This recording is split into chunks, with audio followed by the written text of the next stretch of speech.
Section 19 की क्या requirement है कि आप प्राइमा फेसी दोषी हैं उस गुनाह के। इसका मतलब है आज सील ऑफ अप्रूवल लगाई है सुप्रीम कोर्ट ने। सुप्रीम कोर्ट ने यह इशारा करा है कि जब भी कोई भी कॉन्स्टिट्यूशनल फंक्शनरी इस प्रकार के अपराध में लिप्त होता है तो उसको अपने पद से इस्तीफा देना चाहिए। उनकी इस जिद के कारण दिल्ली में एक टोटल पॉलिसी पैरालिसिस हो रखा है। सत्ता के मुंह में केजरीवाल जी मदमस्त है, दिल्ली की जनता त्रस्त है। ये पीएमएलए एक्ट है, इसका सेक्शन 19 पढ़ के बस एक सेंटेंस पढ़ के सुनाऊंगी। The director, deputy director, assistant director or any other officer authorized should have reason to believe any person has been guilty of an offense punishable under the act, he may arrest such a person.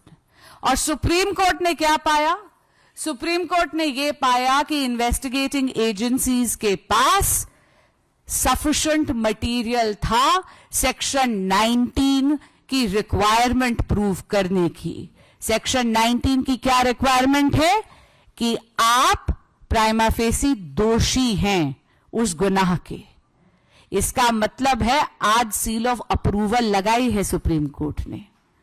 ये जो interim bell मिली है माननीय मुख्यमंत्री अरविंद केजरीवाल जी को, यह सिर्फ इसलिए मिली है क्योंकि एक point of law larger bench को रिफर करा गया है।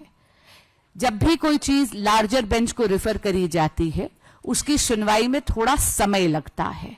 आज सुप्रीम कोर्ट ने एक और बहुत बड़ी ऑब्जर्वेशन दी है। सुप्रीम कोर्ट ने कहीं ना कहीं डायरेक्शन नहीं दी लेकिन एक इशारा जरूर करा है। सुप्रीम कोर्ट ने यह इशारा करा है कि जब भी कोई भी कॉन्स्टिट्यूशनल फंक्शनरी इस प्रकार के अपराध में लिप्त होता है तो उसको अपने पद से इस्तीफा देना चाहिए। लेकिन माननीय मुख्यमंत्री अरविंद केजरीवाल जी इन्वेस्टिगेटिंग एजेंसीज को गुमराह कर रहे हैं, अपने साथियों को भी लिप्त कर रहे हैं।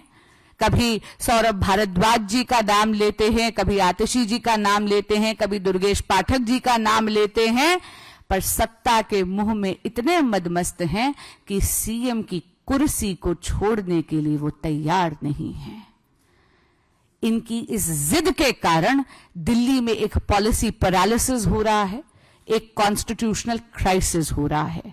आज जो इंटरिम बेल की कंडीशंस हैं वो वही हैं जो उनको पहले भी दी गई थी। यानी 10 मई का ऑर्डर जिसके तहत उनको इंटरिम बेल गई थी वो कंडीशंस लागू होती हैं। और उन कंडीशंस के तहत दो बहुत महत्वपूर्ण बातें हैं। पहली, माननीय मुख्यमंत्री अरविंद केजरीवाल जी सीएम के दफ्तर नहीं जा सकते।